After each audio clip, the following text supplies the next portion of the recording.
The Burj Khalifa's completion in 2010 marked a momentous turning point for humanity. It was the first time a habitable building has ever been above 600 meters, making the edifice the first megatall skyscraper in history. This video is about building the world's last megatall skyscrapers. Many claim that the age of the megatall had arrived and that by 2020, at least 8 buildings would be able to claim this title. However, few of the proposed changes were ultimately implemented. 6 projects were never finished, and only 3 were actually completed. When it is finished in early 2022, Malaysia's Merdeka PNB 118 will surpass the Empire State Building as the second tallest structure in the entire world. However, with the global economy currently experiencing slower growth and the need for towers of this enormous height being questioned, it is possible that this will be the final megatall skyscraper to be built. The 118-story Merdeka PNB 118, which rises 644 meters, serves as the focal point of a development at one of Malaysia's most significant historical locations. The complex, which consists of several residential buildings, a theater, a mall, and a beautifully manicured public boulevard,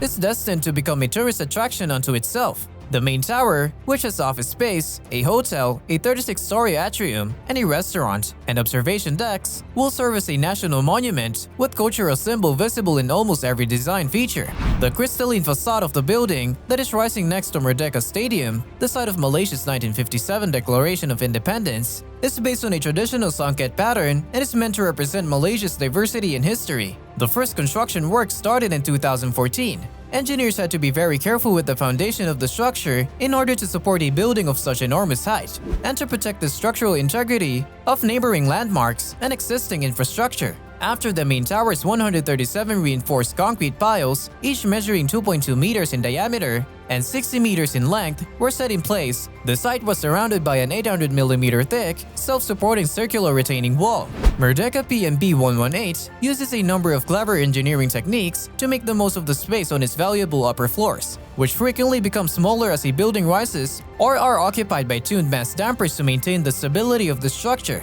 The perimeter of the building is surrounded by 8 mega columns, each of which is 4.4 meters wide at its base, and has reinforced concrete walls that are 1.7 meters thick. These mega columns, which get smaller as they rise, are connected to the core by a structural steel system made of 3 outrigger zones, 3 belt trusses, and 6 belt trusses. This rigid structure can withstand seismic and lateral forces. The 3-story outrigger floors, which house sky lobbies and transfer areas for the high-speed double-decker elevator system that would carry 15,000 people per day when the skyscraper opens, are a crucial component of the building's transportation system. By using this structural system, the architects Fender Katsalides were able to design both the commercial and hotel portion of the structure with extremely effective floor plans that largely remained constant throughout. Merdeka PNB 118 is already structurally topped out, and its developer plans to occupy the majority of its commercial space, so its completion is all but guaranteed. However, the building's development to this point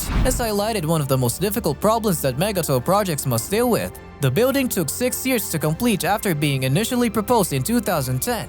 As the world was just beginning to recover from the global financial crisis, it took 4 years to obtain the necessary approvals and financing. Although this is common for a project of this size, it is nearly certain that something will happen during more than 10 years of design and construction that will upset international markets and make every building that isn't already occupied a burden for developers. In addition to the potential for danger, not exactly what developers look for, there is also little need for structures of such extreme height, and they frequently serve as status symbols rather than as solutions to a shortage of office or residential space. While other significant cities are already established on the global scene, the ambitious, developing centers in the United Arab Emirates, Saudi Arabia, and China now all have megatalls. Of course, another megatall skyscraper could be constructed in the future, but before a 5th member of the megatall club is added, we'll probably need to make a quantum leap in the way we construct these magnificent buildings. So that concludes today's video. I hope you found it entertaining.